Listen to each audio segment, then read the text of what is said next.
Bueno, vamos a dar inicio a la sesión de Z de hoy. Muchas gracias por haber asistido, también muchas gracias a los que nos van a dar las charlas, a Kinaya y a David. Aprovechando también para dar las gracias a la Facultad de Artes y Humanidades, al programa de Artes Plásticas, al semillero de Mediaciones y Teorías Estéticas y al Colombo por facilitarnos el espacio. El día de hoy va a iniciar la conferencia Kinaya. Bueno, primero les voy a presentar lo que es Z. Z es el ciclo de conferencias de estética y teorías del arte contemporáneo. Es un proyecto que busca fortalecer la reflexión en torno a las prácticas artísticas de la región centro-occidente de Colombia por medio de encuentros con distintos artistas, curadores, críticos y teóricos del arte. El proyecto propicia espacios pedagógicos que promueven el intercambio de ideas, la divulgación de procesos académicos y el libre acceso al pensamiento creativo. A lo largo de su trayectoria ha generado un archivo que puede ser consultado de manera gratuita y que nos permite pensar las dinámicas del campo del arte en nuestro territorio. Todo este archivo lo pueden revisar en el YouTube de la Facultad de Artes y Humanidades. Entonces, para presentar aquí a Kinaya Quimir es artista visual, magíster de Estética y Creación y licenciada en Artes Visuales de la Universidad Tecnológica de Pereira, profesora del programa de Diseño Audiovisual de la Universidad Católica de Pereira, investigadora y gestora cultural, cofundadora de la agencia de La Falla Destino Fílmico. Su obra ha sido exhibida en instituciones como el Museo Miguel Urrutia del Banco de la República, el Museo de Arte de Pereira, la Alianza Francesa de Manizales, la Galería Policroma, Galería Club El Nogal, y actualmente está nominada al 9º Premio Sara Modiano. También al lado de nosotros en Estrategia Archivo, ella está exponiendo su obra Fe de Ratas, que da lugar común a las fotografías familiares que tienen una presencia desconcertante. Están borrosas, sobreexpuestas o dañadas. Sobre las imágenes se ha realizado una operación de restauración y coloración mediante procesos automatizados de tecnología de la imagen con inteligencia artificial. El ejercicio de restauración es hackeado para confundir al algoritmo y obtener restauraciones mal logradas, incrementando el estatus de las imágenes dentro de la estética del error. Las fotografías de álbum familiar en ocasiones tienen una presencia desconcertante. Hay fealdad y error. Pueden ser borrosas porque fueron capturadas fuera de foco, están sobreexpuestas, subexpuestas o doblemente expuestas. Han sido usadas como soportes de escritura, están pintadas o sus formatos están dañados. Fueron mal almacenadas, han cedido al paso del tiempo. Ante el error puede estar una cámara descompuesta, un fotógrafo errado, un tema decepcionante o un artista que se vale del error como lenguaje a través del medio fotográfico. La fotografía más accidentada de este álbum familiar es un retrato con el rostro cortado, una escena en la que se interpone una mano entre el sujeto y la cámara, y una copia en papel que resultó manchada por uno de los pigmentos que usaba el fotógrafo para experimentar coloración manual. Retoques de laboratorio, también llamados fotografía iluminada. Esta copia en papel ha sido escaneada y convertida en imagen digital. Hoy es una fotografía susceptible a intervenciones de un origen muy distinto a las que se realizaban en los cuartos oscuros. El cuerpo de una imagen se compone de píxeles. Es así como una operación de restauración sobre ellas puede hacerse de forma milimétrica, aunque con eso no me refiero a una intervención artesanal píxel a píxel, más bien a una operación automatizada a través de un software que interprete y genere una simulación. Esa afectación a la fotografía como recuerdo puede situarse como problemática a través de operaciones de restauración, un problema ontológico incluso. El juego operacional al que he sometido las fotografías irrecuperables en un ilusorio y nada prometedor proceso de restauración deja al descubierto una simulación. La fotografía pasa por la operación de coloración automática con el único objetivo de conocer qué error arroja el software. La sorpresa es grande. El algoritmo malinterpretó la mancha de pigmento y la transformó en una mancha de sangre. Muchísimas gracias por la invitación. Ya es como una constante estar haciendo trabajo académico con la Universidad de Caldas, por lo que agradezco que mi nombre continúe estando presente con una vinculación que se ha ido forjando en el tiempo, y agradecimiento pues también al espacio del Colombo Americano aquí en Manizales. A continuación vamos a hablar sobre procesos históricos en relación a la fotografía de archivo, específicamente en la ciudad de Pereira, por lo que en realidad estoy, como muy contenta de poderles contar sobre estos procesos históricos que hemos vivido en una ciudad que es tan cercana, pero que probablemente a veces desde lo académico no estamos muy enterados de lo que ha ocurrido en ella. Tenemos aquí detrás de mí la parte posterior o el lado B de una fotografía de archivo que tiene muchas dimensiones. Digamos que esta conferencia tiene como título Gestión y activación de un acervo fotográfico familiar e histórico, y es muy importante que lo vean desde el punto de vista de los últimos dos conceptos, lo familiar y lo histórico, y como yo tengo un encuentro con mi álbum familiar hace ya una década y me doy cuenta que mi álbum fotográfico familiar tiene una dimensión histórica para la ciudad de Pereira. Ahí nace todo este proceso de investigación que después se convierte en un proceso de investigación-creación y ha seguido siendo una línea de investigación constante como en mi proyecto pues académico, en mi proyecto de vida. Todo lo que ustedes van a escuchar acá se desarrolló aproximadamente entre el 2014 y el 2016 en la ciudad de Pereira, en el contexto de mi proyecto de pregrado. Por tanto, esto no es algo actual. Yo después tuve una investigación de posgrado y esto ha venido tomando otros cursos. De hecho, el capítulo del libro de estrategia archivo, que es el que nos reúne aquí también en parte, está basado en esta investigación, pero en un segundo momento. Yo hoy me voy a limitar a hablar de un primer momento, que es sobre la gestión de archivo y la gestión del patrimonio, y no tanto de procesos de creación de obras, sino específicamente de archivística aplicada a la fotografía. Entonces, aquí detrás de mí tenemos el lado B de una fotografía, pero además hay algo muy importante acá, y es como una primera pista o un primer indicio de cómo utilizar la fotografía como un documento de investigación, de estudio, y tomarlo como un documento histórico porque tiene un sello.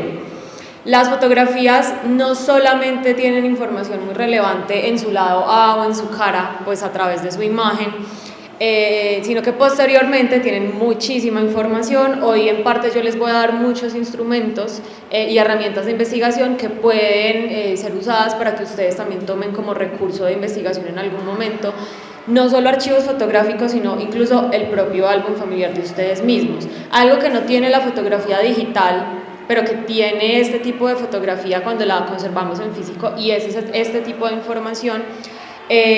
Aquí yo tengo, por ejemplo, la comparación de dos momentos diferentes de la historia profesional de un fotógrafo de la ciudad de Pereira. En este caso estamos hablando de Manuel García Fernández, y tenemos aquí un sello que él usaba en su estudio fotográfico en el año 1940, y anteriormente teníamos el sello que él usaba en la década de los 30, en un momento anterior a su carrera profesional.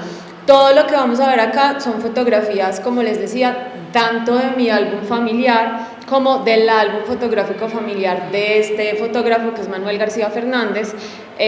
Digamos que tengo la fortuna de tener un álbum familiar que en todo lo largo del siglo XX tiene un solo autor, y eso es algo anormal, porque si ustedes hacen una revisión histórica de los álbumes familiares en el siglo XX, normalmente lo que se tiene es un popurrí de fotografías capturadas por distintos autores, pero en mi caso particular, pues en la casa de la bisabuela, donde vivía este montón de gente, que eran estas familias de antaño, en el centro de Pereira, una casa donde vivían mucho más que 15 personas, pues vivía este fotógrafo que era, en cierto sentido, el tío de mi mamá, lo digo así porque era primo, pero por una adopción que se dio, termina siendo como una especie de tío, y era el tío soltero, que no tenía hijos, que tenía a este montón de niños que no eran de él, pero que eran los niños de la casa, y tenía cámaras.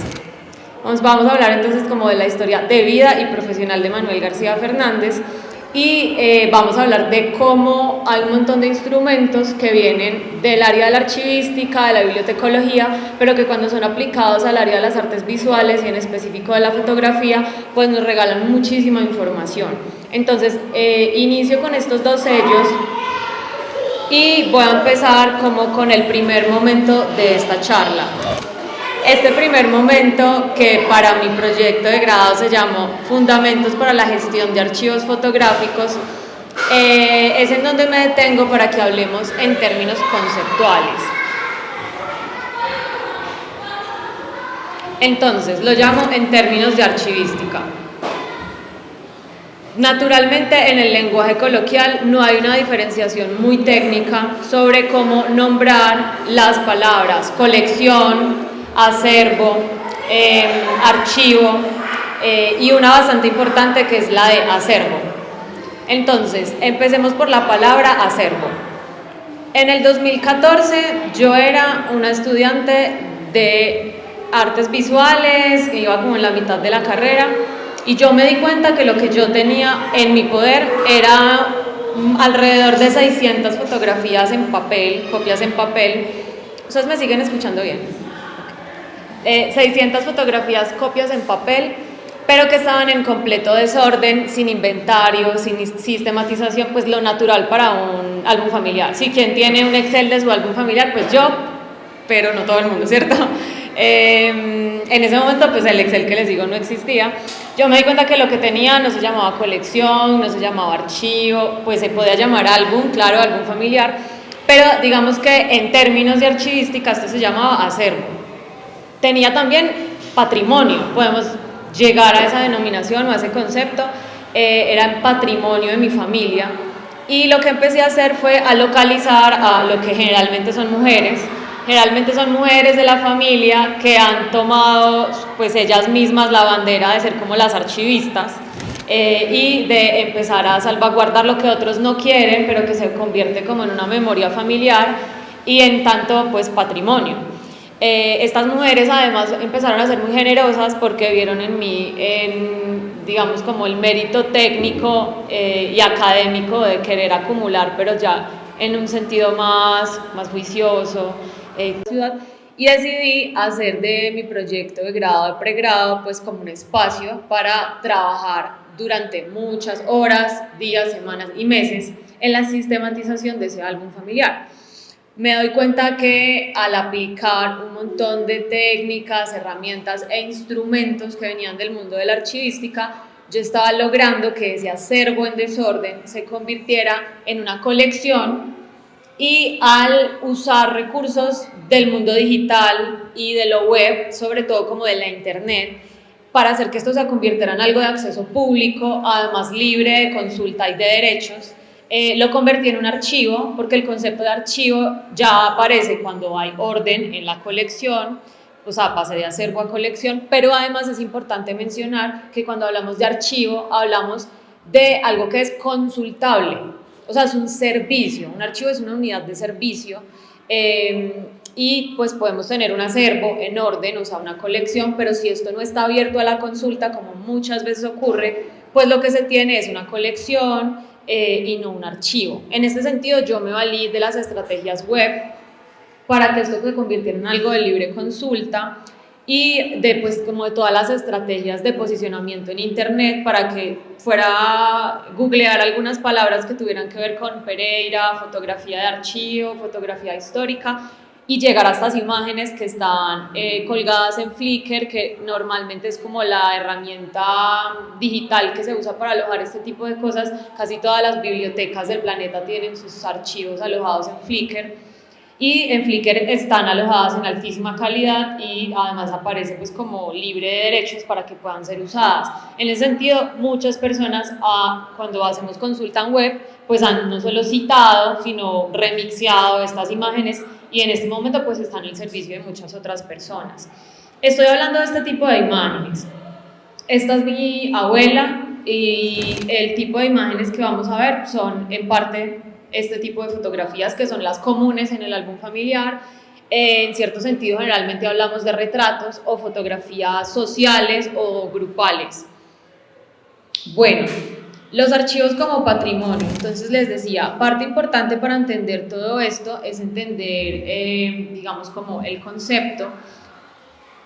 Aprendamos, digamos que para mí es importante que de acá tengamos como un conocimiento adquirido y es entender, por ejemplo, en términos institucionales o nacionales cómo opera esto. Entonces, digamos que en términos nacionales en Colombia tenemos lo que es el Archivo General de la Nación, que creo que por aquí lo menciono. El Archivo General de la Nación pues funciona como un archivo que pues, tiene secciones, tiene fondos, tiene colecciones, pero no es una institución que se dedique específicamente a trabajar por la conservación de la fotografía en específico. Es una institución que salvaguarda documentos de muchos tipos y entre esos muchos documentos pues hay fondos fotográficos que han sido adquiridos por donación o por compra.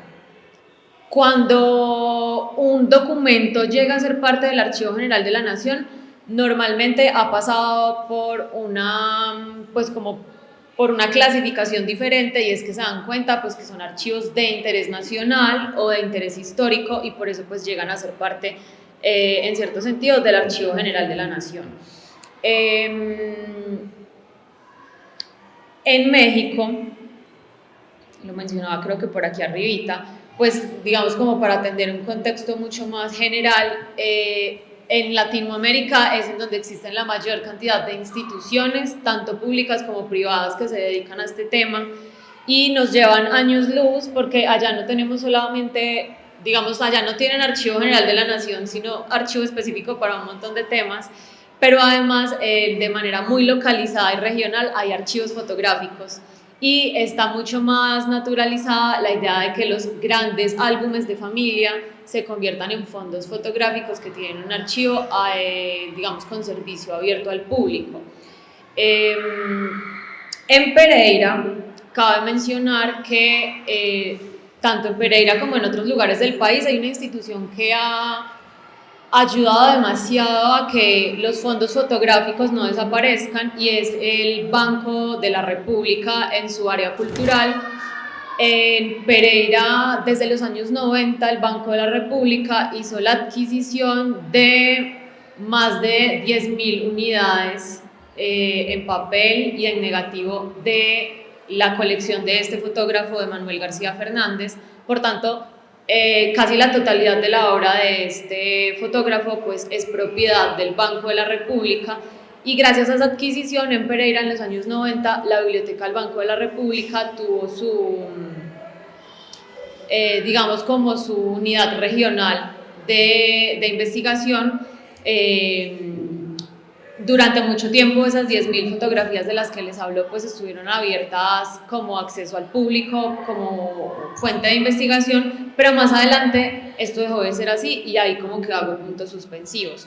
También hay que mencionar otras instituciones que han trabajado para esto, en parte de la institución privada que ha dedicado más tiempo a salvaguardar e investigar la fotografía es la Corporación Cultural ABC, y que es una de las corporaciones aliadas de Ciudad Latente que se han dedicado a hacer la gestión cultural más extensa durante 20 años en la ciudad de Pereira.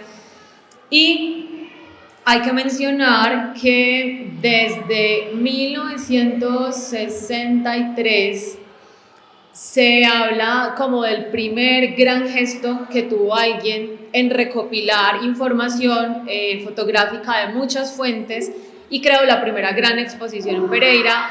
Estamos hablando del primer centenario de la ciudad. Entonces en 1963, quien fue la primera dama en ese momento, se encargó de utilizar como sus buenas relaciones con las familias como de más alta sociedad, hagamos comillas, que podían tener muchas fotografías de la historia de Pereira. Y gracias como a esas relaciones de la primera dama es que se habla de la primera exhibición de fotografía de archivo en la ciudad de Pereira. Entonces, como les digo, estoy mencionando una fecha que es 1963. De ahí por adelante han pasado muchas otras iniciativas que están en relación con las instituciones que les menciono. Vamos a hablar entonces de los acervos fotográficos de Manuel García. Para esto les comparto esta imagen. Es una fotografía del centro de Pereira hace muchísimo más que medio siglo y aquí tenemos, tenemos acá la dirección exacta, es la carrera octava, calles 15 y 16 en 1953, claramente es una fotografía de la autoría de Manuel García Fernández. Y aquí les comparto, pues además de quién estamos hablando, Manuel García Fernández, también conocido como el fotógrafo ambulante o el fotógrafo callejero, pues como les digo, pues hacía parte de mi familia, esperemos que salga acá, familia y se convirtió en un personaje de ciudad porque pues Pereira era muy chiquita, estamos hablando como entre los años 30 y los años 90 en la ciudad de Pereira. Pereira era muy chiquita y en el centro de la ciudad de Pereira había un personaje icónico que era un fotógrafo y ese fotógrafo se dedicaba a la fotografía callejera y se hacía llamar cacharrero ambulante. Manuel García Fernández pues nació en 1912, como les comparto aquí, murió en 2006 y como les contaba, el altísimo porcentaje de lo que dejó capturado de Pereira pues está en propiedad del Banco de la República.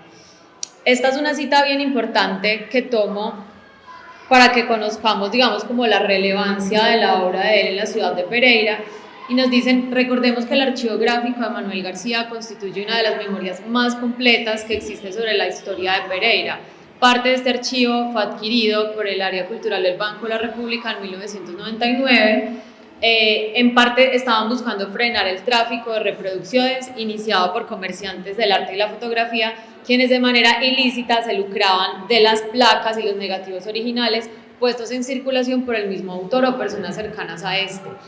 En Pereira, tarea para cuando vayan a la ciudad y pasen por lugares como altamente institucionales como una biblioteca, la alcaldía e incluso muchos cafés como del centro de Pereira, van a notar que están adornados, como en muchas ciudades, como por fotografías antiguas de la misma ciudad, y si revisan en la parte inferior a la derecha, en blanco, van a notar que van a estar firmadas por este autor, porque casi todas las fotografías más icónicas de la ciudad pues fueron capturadas por Manuel.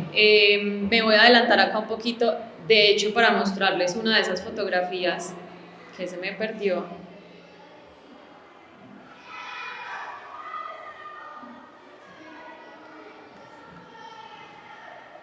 Bueno, las quedo viendo, ahorita se las muestro.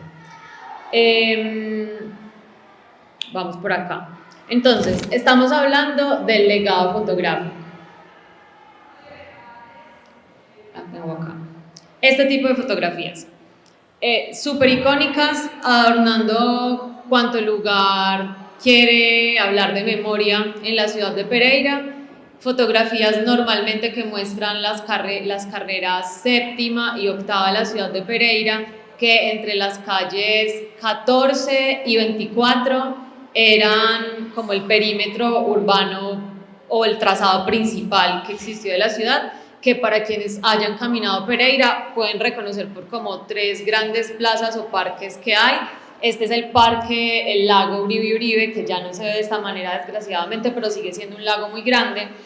Hacia la derecha, a pocas cuadras, está la Plaza de Bolívar de Pereira y después, a otras pocas cuadras, está el Parque de la Libertad.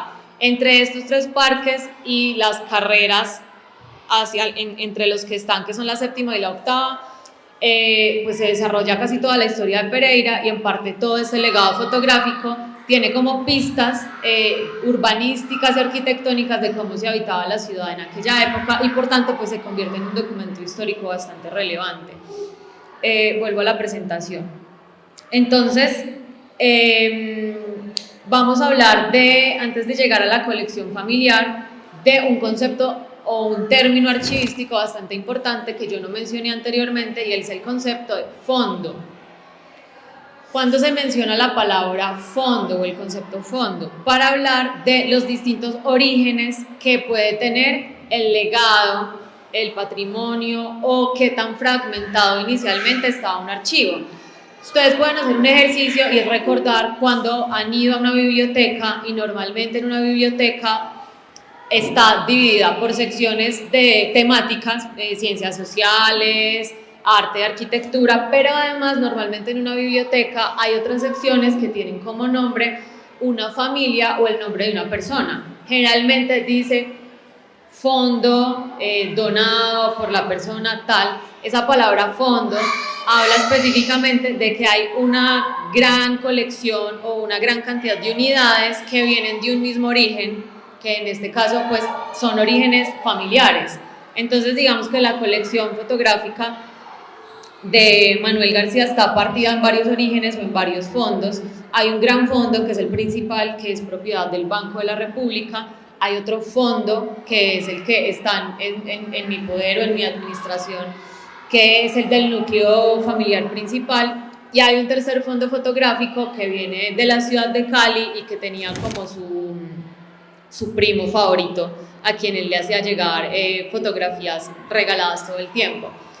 Esta es una fotografía que localicé durante la investigación, que no estaba en mi fondo, pero estaba en el fondo de Cali, y es una fotografía de 1946, de la que más hablaré, más adelante pues hablaremos como en términos de historia de la fotografía en Colombia y cómo reconocer los periodos, sobre todo por las temáticas y lo que muestran los motivos fotográficos que han sido capturados. Aquí estamos en el periodo pues de los años 40. Cabe destacar en este capítulo de la investigación, es importante recordar que Manuel García como autor no tuvo hijos, no tuvo esposa, vivió casi toda su vida en la misma casa, que era la casa de mi bisabuela, en la carrera séptima, entre calles 11 y 12 en el centro de Pereira, y me gustaría que ustedes hicieran el ejercicio de imaginar cómo podía ser el cuarto oscuro de un fotógrafo. En la ciudad de Pereira, la historia de la fotografía llegó en los años 30. Recordemos que la historia de Pereira se remonta a 1863, cuando se creó la ciudad, un poblado urbano súper chiquito, y es realmente como hasta los años 10 cuando hay como un censo mucho más real de las familias que vivían. Pero en los años 30 pasó algo muy particular, y es que llegó desde España, después de pisar otros orígenes, como por ejemplo la isla de Cuba, un fotógrafo llamado Donato García, que llegó desde España conociendo el todavía muy reciente invento de la fotografía. Llegó con una cámara, él sabía manipular las condiciones óptimas para crear una cámara oscura en cualquier lugar, pero se instaló en la ciudad de Pereira en los años 30, inauguró lo que fue la primera, digamos como la primera tienda de insumos fotográficos que hubo en la ciudad, y fue la primera persona en vender cámaras importadas desde Alemania. También importaba radios y además importaba insumos de Kodak que traía desde las empresas ubicadas en Bogotá. Además fue el primero también en abrir otras sedes en otros lugares de Caldas y Quindío, y pues en las tres ciudades principales, en Armenia, Manizales y Pereira. Así que probablemente aquí en Manizales habrá una historia muy interesante que encontrar con Donato García, pero la desconozco, conozco la de la ciudad de Pereira.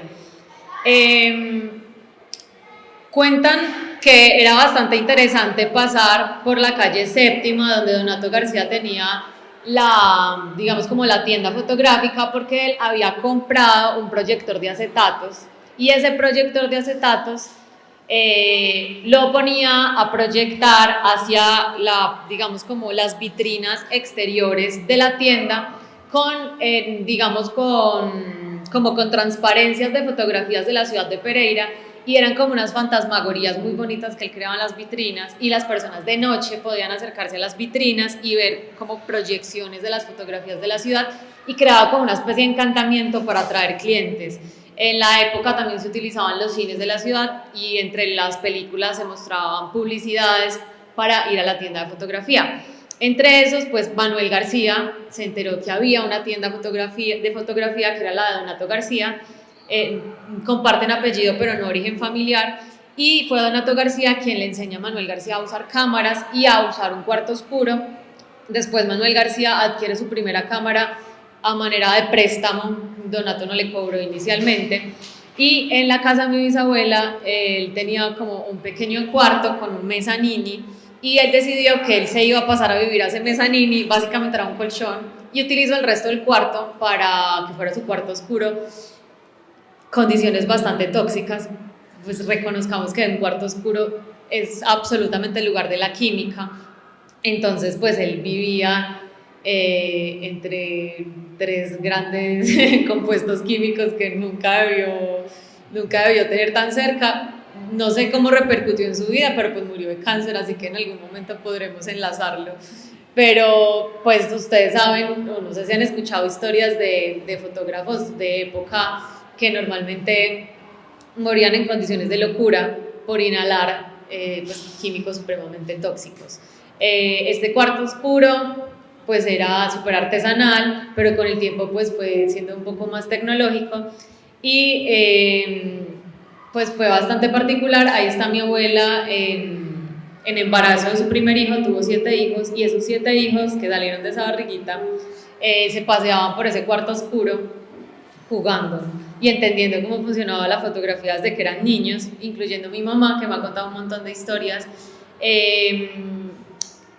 En parte todo ese legado fotográfico familiar está porque él no desechaba las fotografías dañadas, y posteriormente pues mi gran investigación es sobre las fotografías dañadas del álbum familiar, que eran realmente lo que me interesaba, y eran los errores de laboratorio. Entonces de ahí también como que viene algo muy interesante. Esta fotografía que tenemos acá es una fotografía de Manuel García sostenida en las manos de una de mis tías, y es una fotografía documental del proceso de investigación que yo inicié involucrando a mi familia, y voy a pasar a mostrarles además pues cómo se realizan este tipo de investigaciones, digamos cómo se llega a crear los instrumentos de investigación para que toda esta información esté realmente depositada en un mismo lugar o en un mismo instrumento. Entonces nace la necesidad de sistematizar el álbum familiar, como les decía, porque yo ya había identificado desde hace 10 años que el álbum tenía cierto encanto y cierta necesidad de ser inventariado.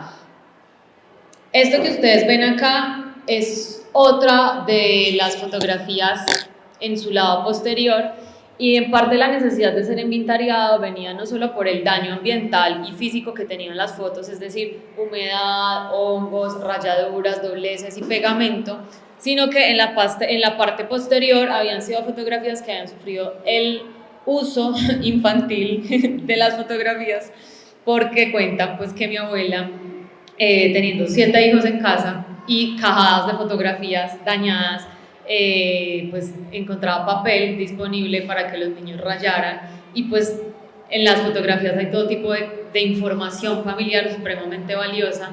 Aquí por ejemplo hay una receta, y en la que sigue están los apuntes de modistería de mi bisabuela. Entonces súper digamos como interesante en términos de investigación familiar también en ese sentido, revisar las fotografías desde un sentido posterior. Aquí yo ya llego al instrumento. Entonces, ¿cómo se hace la aplicación de procesos de conservación fotográfica? Esto yo lo realicé acompañada por un proceso llamado Escuela Itinerante de Archivos que Activan la Memoria de la Corporación Ciudad Latente, hace 8 años en la ciudad de Pereira, con lineamientos técnicos del Archivo General de la Nación. Entonces, lo primero es el inventario, el reconocimiento del material que conforma el acervo, que estableció el número de imágenes, los soportes y los formatos. Después la clasificación, criterios temáticos para la identificación y la agrupación del contenido. En este sentido se creó un formulario en Google Forms y se establecieron algunas categorías para poder convertir la información que circulaba sobre las imágenes, casi siempre en relatos orales, y convertirlo en información que pudiera estar realmente pues como clasificada y documentada en este caso en un formulario de Google Forms que luego se convirtió en un Excel. A cada fotografía se le dio un código. es un código alfanumérico. Cada fotografía tiene por título FMG, fotografía Manuel García. Y después de esas 3 letras hay un número que puede empezar en 001 y puede llegar a terminar en 619. Y después se crea algo muy interesante, que realmente es donde nace todo un proceso de investigación en un archivo fotográfico, y es cuando se habla de la creación de series. Las series son necesarias para agrupar temáticamente las imágenes. Entonces no se debía superar el máximo de una categoría, de 10 categorías, perdón. Para este proyecto se establecieron 8 inicialmente, luego yo creé una 9ª, que es la que desemboca en el proceso que está en esta sala de exposiciones. Y esas 8 series o esas 8 categorías temáticas no nacen aleatoriamente, digamos que no se pueden crear sin conocer los contenidos temáticos de los documentos, sino que el mismo archivo, o en este caso el acervo, nos dice cuáles deben ser las categorías en que debe ser agrupado. ¿Cómo? Pues por cantidad de temas que se repiten. Por ejemplo, el primer tema repetitivo que yo noté en las fotografías era mi tía, la menor, que para el momento en que el fotógrafo estaba en actividad era la niña más chiquita, y ustedes saben que generalmente los niños tienen una especie de encantamiento que hace que todo circule alrededor de ellos, y por tanto el tema principal de este álbum familiar pues es mi tía menor. Después nacen otras categorías que les voy a comentar pues adelante. Hay una descripción que debe ser objetiva y descriptiva y debe ser del motivo de la fotografía. No debe contener interpretaciones o narraciones de motivos que no estén claros en la imagen. ¿Cómo podemos hacer la descripción emotiva de una fotografía? Mencionando condiciones espaciales, digamos quiénes aparecen en la foto, que después vienen a manera de persona figurante, sea natural o jurídica, haciendo, por ejemplo, muy específico el nombre de un lugar en que fue capturada, la fecha, década, y después el autor de cada fotografía. En este álbum familiar pues fue muy fácil este último ítem, porque como ustedes les comenté, como ya saben, pues el autor es el mismo y es Manuel García Fernández. Es muy importante en este tipo de formularios incluir algo como la unidad de conservación.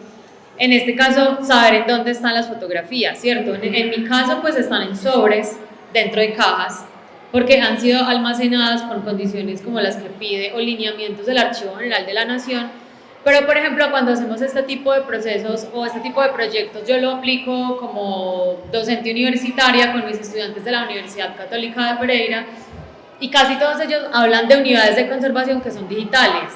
Aquí, como las mencionaríamos, por ejemplo, un disco duro. ¿En qué disco duro está la fotografía y cómo se llama la carpeta en que fue almacenada? Si están, por ejemplo, almacenadas en internet, entonces, por ejemplo, hablaríamos de una dirección web, que en mi caso también podría ser una dirección web que nos lleve a un Flickr.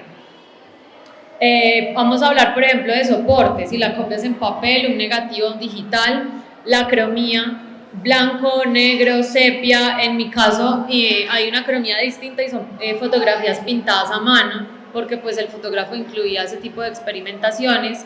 El estado, si tienen daño ambiental, daño físico o si están en buen estado. Las marcas adicionales, que fue como la razón por la que yo inicié esta charla, sellos, firmas o dedicatorias escritas en la fotografía. Casi siempre encontramos cartas dedicadas a alguien, como en fotopostales, y otras notas, que en mi caso yo he creado un nuevo ítem que no viene con el Archivo General de la Nación, pero para mí es muy importante, y es la nota emotiva. En la nota emotiva yo, por ejemplo, añado como el chisme familiar. Es como, pues para mí es importante saber cuando mi tía me relata algo sobre una imagen, algo que no puede ser incluido en las categorías anteriores, pero por ejemplo una tía me dice, esa foto es muy especial porque supimos que era un rollo de prueba de Manuel García. Entonces, para mí es un chisme de familia y de fotógrafo que pues yo debo incluir dentro de la sistematización. Todas estos ítems deben, yo les digo, imaginen todo eso dentro de un Excel, y básicamente como toda fotografía tiene un código, uno puede ir con el código a la tabla de Excel y localizar toda esta información por cada unidad fotográfica. Acá está entonces el código que les decía. Se creó un código alfanumérico, empieza por FMG. el almacenamiento de la fotografía, en mi caso se dio en sobres y cajas. Algo importante es que en el siglo XX la gente solía almacenar sus fotografías como con ganchos y con pegamento, y esto las dañaba mucho más rápidamente. Entonces, parte importante de lo que uno hace en estos procesos de conservación es quitarle el pegamento, quitarle los ganchos, quitarle los acetatos a las fotografías y dejarlas en el papel que tenga mayor cantidad de gramaje de algodón, que es como lo que las puede mantener realmente más protegidas de la humedad. Pasamos a algo súper importante, y es la digitalización. En la digitalización es súper importante tener en cuenta que no se digitaliza solamente la cara, sino la parte posterior de la fotografía, que les he mostrado un montón de partes posteriores de las fotos. De hecho, en mi familia esas partes posteriores están llenas de información y de recuerdos. Entonces, dentro de mi álbum familiar, finalmente creamos estas categorías. Nos dimos cuenta que lo que está en negro, que es el 36% del álbum familiar, son fotografías de retrato que pues realmente en un álbum familiar es parte de lo que vamos a encontrar en un porcentaje muy alto. En verde está el 6% de paisaje rural, en azul el 7% de paisaje urbano, en amarillo tenemos un 12% de fotografías sociales, en naranja el 16% de grupo familiar, que también suelen ser la mayor cantidad de fotografías de álbum familiar, y en gris y mostaza hay dos categorías muy importantes porque tienen como nombre el nombre de mis tías. La gris es Amanda Gutiérrez y la mostaza Salva Lucía Gutiérrez, que como les decía era la niña más chiquita para cuando el fotógrafo estaba en actividad, y ellas dos solían robarse la atención del fotógrafo. Pues imagínense, mi tía Alba Lucía tiene un porcentaje similar, por ejemplo, a la fotografía social, que es en donde aparece casi todo el resto de la familia. Entonces el fotógrafo se enamoró de mi tía. En rojo, que es uno de mis porcentajes favoritos, el 2,3% son fotografías fúnebres, y es una de las categorías que más me ha llamado la atención, sobre todo como documento histórico en la ciudad. Aquí vuelvo fuera y les voy a mostrar esta imagen. Es probablemente la fotografía álbum familiar con la que más he dado lidia como artista visual. Esta fotografía incluso hizo parte de exhibiciones de imagen regional del Banco de la República en Medellín y en el Museo Miguel Urrutia en Bogotá. Allá también estuvo exhibida. En esta fotografía, por ejemplo, el paisaje urbano de la ciudad de Pereira, pues es digno de investigación. Este lugar estuvimos muchos días intentando encontrar dónde era la dirección exacta, porque claramente la ciudad ya no se veía así, y a través de ella podemos hablar de cambios arquitectónicos, urbanísticos y también en sentido publicitario, cómo han cambiado las normas de las publicidades tridimensionales dentro de las ciudades, porque pues los lugares ya no se ven así como en esta foto. Aquí en medio, en el ataúd mi bisabuela, en una carroza fúnebre muy típica de quienes vivían en el centro de Pereira. Esta carroza fúnebre salió con un montón de personas en el séquito, desde la séptima con 14 y llegó hasta la octava con 30 y algo, que es en donde queda el cementerio San Camilo en la ciudad de Pereira. Vuelvo acá, entonces, el álbum en fechas. Esto es una cosa también muy interesante, saber el álbum familiar de uno, pues desde cuando es vigente. Yo hice la investigación con fotografías que tenía desde los años 20 hasta los años 70, precisamente porque en sentido, digamos como en un marco teórico, yo me apoyo en la investigación de Armando Silva, que es sobre álbum familiar, que es pues uno de los teóricos de la imagen principales del país.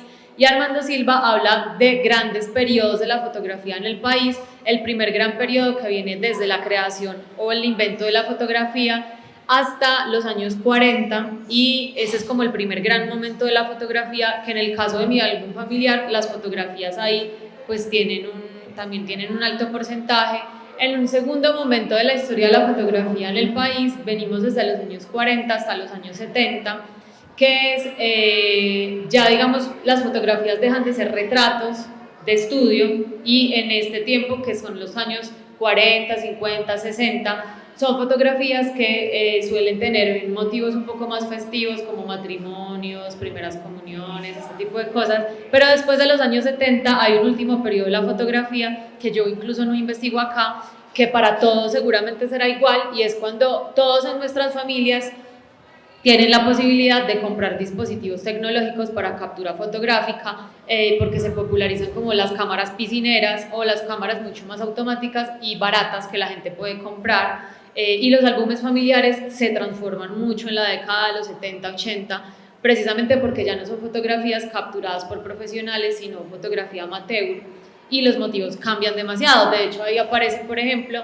lo que es como la familia anexa, como lo llama Armando Silva, que son normalmente amigos de la familia que antes de los años 70 era imposible que aparecieran en una foto porque las fotografías eran eminentemente familiares, y después de los 70 es mucho más normal o natural fotografiarse con amigos. Por ejemplo, hay fotografías de paseos, hay fotografías sociales en donde ya no se desplaza al novio que no se ha casado con fulanita, bueno, es como más común meter a estos personajes anexos.